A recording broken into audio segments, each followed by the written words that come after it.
சம்பந்தர் அவதாரம் இந்த பூமிக்கு எப்படி நிகழுது அப்படின்னா தவம், பெரும் தவம்.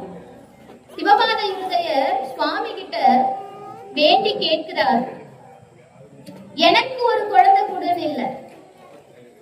நாம எல்லாம் குழந்தை இல்லைன்னா என்ன கேட்கிறோம்? நம்ம என்ன கேட்கிறோம்? குழந்தை பாக்கியம் இல்ல அப்படின்னா நம்ம என்ன போய் கேட்கிறோம்? சுவாமி என்ன அம்மான்னு சொல்ல ஒரு குழந்தைய கொடு, என்ன அப்பான்னு சொல்ல ஒரு குழந்தைய கொடு, என்ன தாத்தான்னு சொல்ல ஒரு பேரனையோ பேத்தியோ கொடு.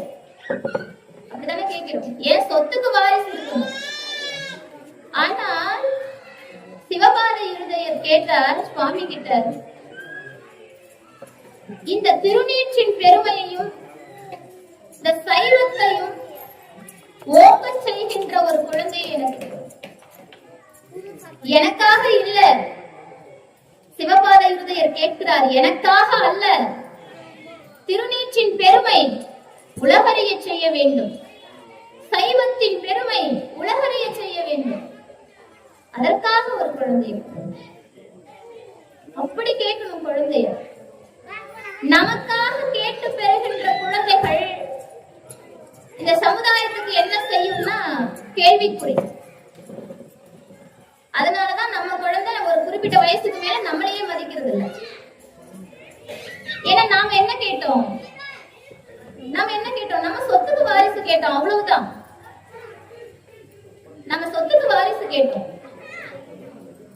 நம்முடைய வேண்டுதல் கூட எப்படி இருக்கணும்னா பொது சிந்தனையோட இருக்கணும்.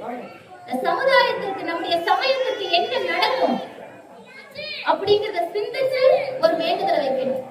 சிவபாத இருதயர் அப்படிதான் கேட்கிறார். அதன்படியே சுவாமி அவருக்கு குழந்தை பாக்கியத்தை அருளுகிறார்.